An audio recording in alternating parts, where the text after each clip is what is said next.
Hi everyone, this is Tom, and in this video I want to talk about how I got to 1 million subscribers on my YouTube channel. And I just passed 1 million subscribers on the Zero to Finals YouTube channel. For those of you who don't know, I also have another YouTube channel where I talk about medical topics. It's not me talking to the camera, it's illustrations and animations of me teaching, for example, how the heart works or about this condition or that condition, mainly for medical students, but any healthcare students or anyone who wants to learn about these medical topics. So I've been doing that Zero to Finals YouTube channel since 2016. I started it in 2016 and I've been building it year on year, adding more videos and trying to add more content. And I now have 176 full videos, I'm not counting the shorts, and over 70 million views on the channel and 3.5 million hours of content watched on the channel, which is absolutely mind-blowing. Can you imagine if I was a lecturer at a university, in order to get to 70 million views, how many lectures would you have to give to audiences of 20 or 100 or 300 people? That's more than you could do in a lifetime. So YouTube is an incredibly powerful platform for reaching loads of people and sharing your content, which is super exciting. But in this video, I want to talk about how I did it and how I did it alongside training as a junior doctor. So I did my foundation training, then my GP training, became a GP and worked as a GP since qualifying in 2020. And I've been doing this alongside that with all my studying, all my extra exams, and writing these 5, actually now I'm up to 7 books that I've written, as well as creating the YouTube channel. So the YouTube channel is very much like a part-time thing that I do on the side, and I managed to build it to 1 million views, 1 million subscribers.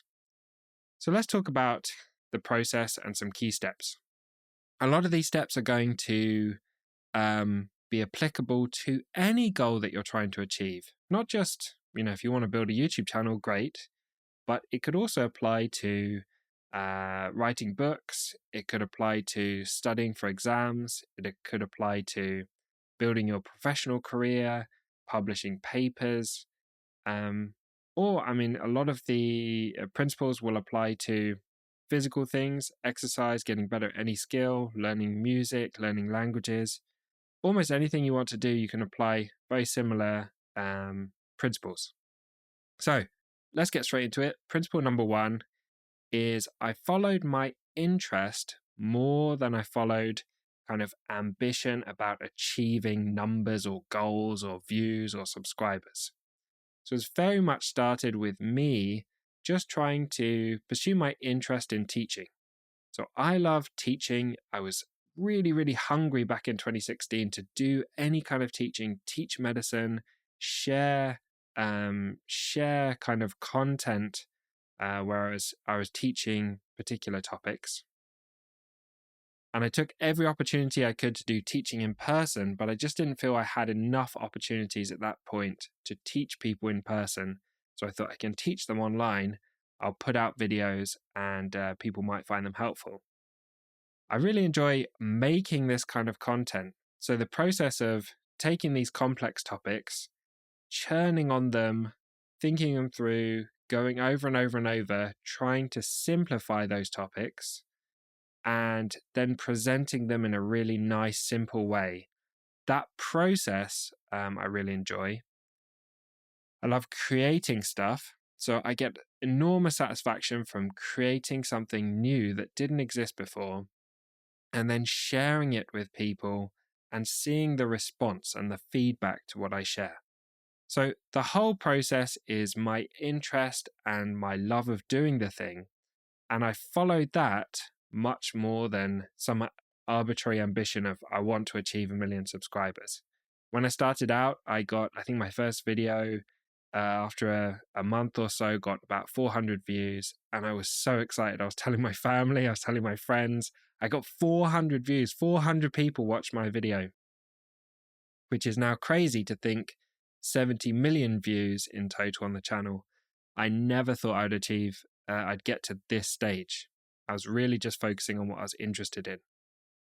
Second principle is to try and make the best videos I possibly can.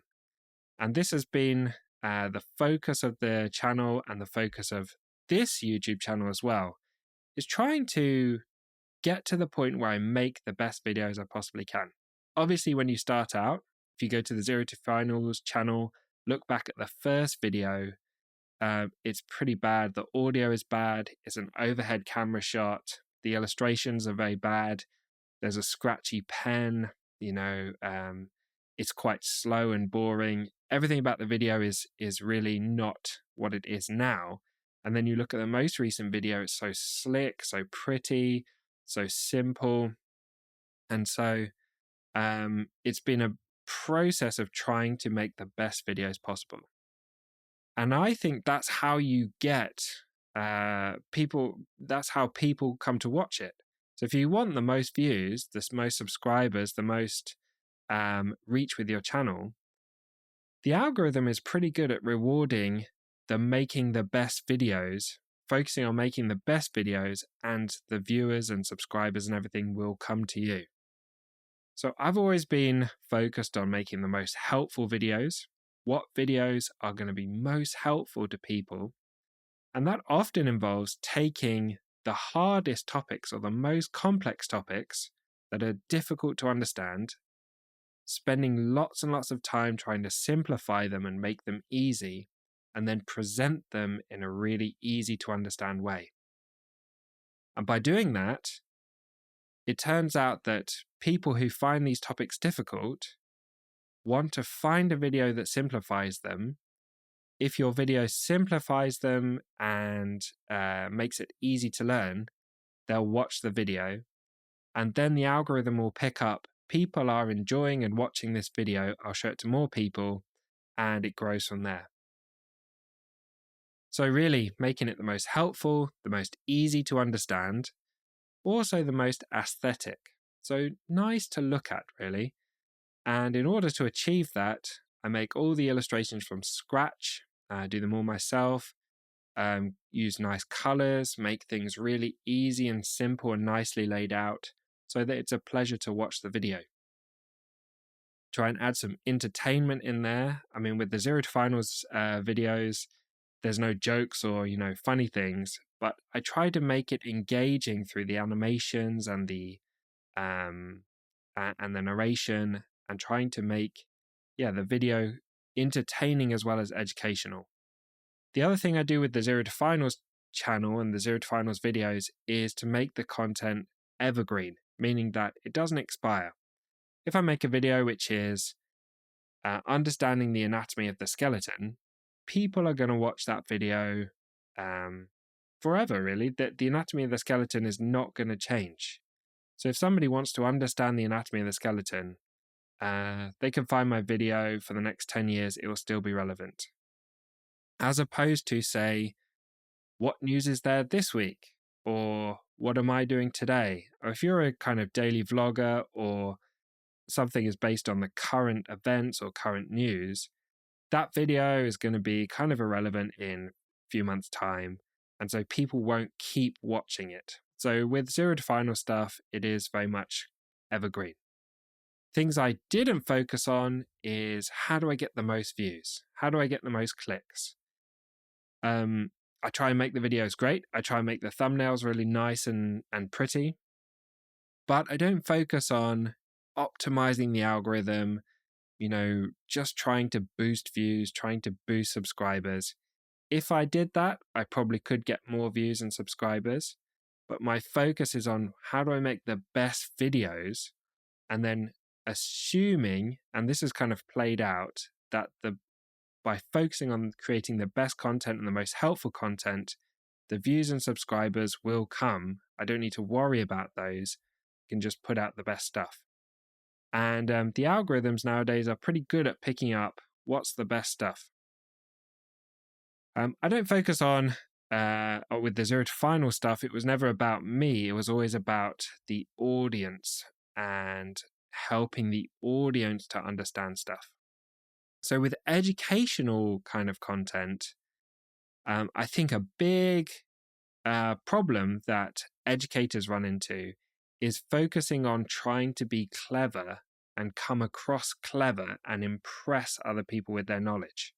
With zero to finals, I don't have an ego about trying to impress people with the content that, try and impress people with long words or sounding clever. The idea is very much to make things as simple and easy as possible so the audience understands, not so that they go, oh, Tom must be really clever. They instead go, wow, I actually understand this topic that I didn't understand before because it's nice and simple and easy. And the final thing with the Zero to Finals channel has never been about trying to promote, other content, affiliate marketing, putting too many adverts in there. Yeah, sure, YouTube puts adverts in there, and I do mention that you can find the other content on the book or the website. But I think that people appreciate not pushing adverts and things like that. Okay, principle number 3 is to focus on process more than focusing on the outcome. What do I mean by this? Well, 1 million subscribers or 70 million views, that's an outcome. That's like an event that happens. You get your gold plaque and you kind of celebrate the achievement. For me, it's never really been about that kind of outcome or that achievement. In fact, when I tipped over 1 million subscribers, it was quite like, wow. But I wasn't kind of celebrating in a big way. Everyone around me was saying, this is amazing, you need to celebrate. I was just thinking, well, for me, it's all about the process. So, what does the process mean? Well, if you follow this YouTube channel, you'll know this YouTube channel is really about the process, about how do you actually do the thing that gets you to the goal. And so the process will be, what are the specific steps required to create a great video? So, okay, I do have a video on this channel from very right at the start. I think it was the first video I ever made about how I create the Zero to Finals YouTube videos. But essentially, it's breaking down it into steps. So step 1 is decide on topic that you're going to do, say the function of the heart. Step 2 would be kind of writing a script or some notes on that topic. And that involves lots of research, lots of reading, looking at different sources, really understanding the topic myself. Step 3 would be kind of breaking it all down into a really simple script for understanding that topic and writing that out. Then step 4 is kind of recording the audio. Step 5 is creating all the illustrations. Step 6 is recording an animated thing on the iPad, and so on. So you get the idea. This is a bunch of specific steps that are required to create a video. So you create one video, and then the next kind of thing to focus on is how do you get lots of videos done? So you've made one video. How can you make one video a week? Where can you fit that into your schedule? How are you going to implement these different steps over the course of the week? When are you going to publish the video? So it's very much this kind of mundane step-by-step process to creating the videos that you're going to put out on the channel.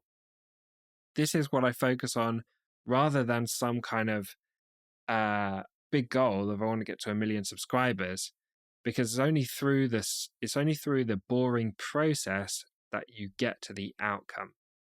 You don't kind of think your way and wish your way to 1 million subscribers. You have to kind of just do this boring step-by-step process over and over again, keep refining it, making it better and better and better. If you want to know about my process, there's a whole bunch of videos on this YouTube channel. That's what this channel is all about. So if you're interested in that stuff, make sure you subscribe. And let's move on to step number 4. Step number 4, and if you're a subscriber and you watch this channel, you'll know I bang on and on and on about feedback cycles and feedback loops. So let's look at a simple feedback loop. Feedback loops are essential to getting better at pretty much any skill. All you need to think about is feedback loops if you want to improve anything that you're doing, whether that's a physical skill, I like climbing, so climbing walls, whether it's an academic skill like learning a topic, a language skill like learning a language, musical skills like learning an instrument. It all requires many, many, many feedback cycles. So let's look at it from this perspective of creating a YouTube channel and trying to make the best videos you possibly can. First, you start with an action. So the action would be you make a video. Then you get an outcome. So the outcome is, how does this video look? When you watch this video, how do you feel about it? How does it look? What's good about it? What's bad about it? And then feedback from the audience. So does the audience like it? Are you getting any suggestions for new things? Then from the outcome, you have reflection. So reflection is, how can I make better videos? What did I learn from this process that I can improve for the next set of videos? And then learning is the next step after reflection. And learning is, I'm going to try this next time. This was good. I'm going to keep that. This is a suggestion to try in the future. I'm going to try that next time. And then you're back to action. So you take what you've learned and you apply it to the next video. So you make a video, get the outcome, reflect on it, learn, make a video, get the outcome, reflect on it, learn, and you just do this over and over and over and over again. So I've done this 176 times for the Zero to Finals YouTube channel. I think I'm on about 72 videos for this Tom Watchman YouTube channel. And each time I'm just trying to get a little bit better. And that's the aim. The aim is to just keep doing more and more feedback cycles and get better all the time. And then the fifth kind of thing and the final thing I'm going to say in this video is with getting 1 million subscribers, for me, it was just a case of waiting a long time. And this really comes down to being patient. There are some things that I could have done to speed up this process, mainly that it would just involve creating more videos.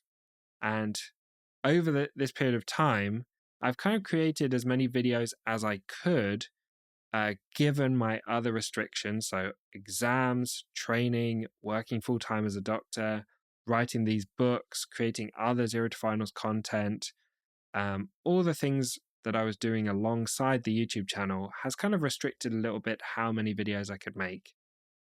But just as a quick rundown, let's have a look since 2016 all the way up to this year, how many videos, how many new subscribers, and how many new views have come to the channel each year. So new videos wise, you can see I started in 2016 with 8 new videos, 2017 was 5, then 15, then 26, then 7, 33, 33, 20, 17, and then this year so far is 12. So these are all the new long videos, not counting shorts. So these are all the new videos on the Zero to Finals channel over that time. Then let's look at new subscribers. So in 2016, I only got 25 subscribers to the channel, so not many at all. 2017, I got 541 new subscribers. So if you think at that point I'd been doing the channel for 1.5, 2 years, and I'd only got 542 new subscribers that year, 576 total subscribers, or 566 total subscribers at that point. Imagine you've been working on a channel for a while and this is all you've achieved, maybe you'd be happy, maybe not. I was really ecstatic. But it starts slow and then it exponentially builds. So 2018, 2.3 thousand new subscribers, then 36.9 thousand, then 108,000, then 177,000 new subscribers in 2021, then 157.8 thousand, 205,000, 204,000, and so far this year, 116.7 thousand new subscribers to the channel. So you can see, because of the evergreen content, the new subscribers are building and building and building. Even say in 2020, when I only did 7 new videos, I got 108,000 new subscribers. And this is because, like I said earlier, the videos are evergreen. So if I create a video on understanding the dexamethasone suppression test, which is one of my popular earlier videos, that video carries on getting views for years. And actually, I found a lot of my videos, when I first publish them, they'll initially only get like 1.5 thousand views for months. And then it could be 9 months or 12 months down the line, that video starts to really pick up. So some of my videos, they don't get many views at all for a long time, like months or even years, and then they become really popular because it takes a while for the algorithm to pick up that people like this particular video. Finally, let's go through how many new views I got every year. 2016 was 2.41 thousand new views. 2017 was 43,000. 2018 was 128,000. And then 2019, I got 1.4 million new views. So it really picked up at that point. Then 2020, 5.2 million, then 11.6, then 12.8, then 15 million new views, then 14 million new views, and so far this year, 9.4 million views on the channel. This is new views. So overall, the lesson here is it takes a long time, and it's going to be a few years before it really kind of takes hold. This is what I've learned from this process. So if you watched my last video, I kind of ended that with a monologue about how important patience is for any goal that you're trying to achieve. And in order to get 1 million views, it took me a lot of patience, but by focusing on the process, trying to make the best videos I possibly could, and focusing on feedback cycles and really trying to make the videos as good as possible and become as competent as possible in myself, and not focusing on the views and subscribers eventually came down the line. So I hope that video was helpful. Do subscribe. I'd love to get this channel up to 1 million subscribers one day, although at the minute, I think it's about 35,000. I see that either being a very long time in the distance or never achieving 1 million subscribers with this channel. But just the same way, this channel I'm trying to make as helpful as possible to you, rather than trying to just achieve some arbitrary goal. In fact, I don't really care that much about how many subscribers and views are on this channel. The key for me is how I love seeing the comments and seeing people saying that they like the videos, they're finding them helpful, they've made an impact to how they study and all that kind of stuff. So that's the thing that I value the most, and just making better videos for you guys. So yeah, leave a comment, let me know, and I will see you in the next video. Oh, in fact, if you want to download a nice version of these notes, you can download them with a link in the description. That's on Patreon, and that gives you access to the full Zero to Finals member site, where you get questions and all sorts of other things. If you're studying medicine, that's a great resource for you. I'll see you in the next video, which will be in about a week's time. All right, take care. Bye now.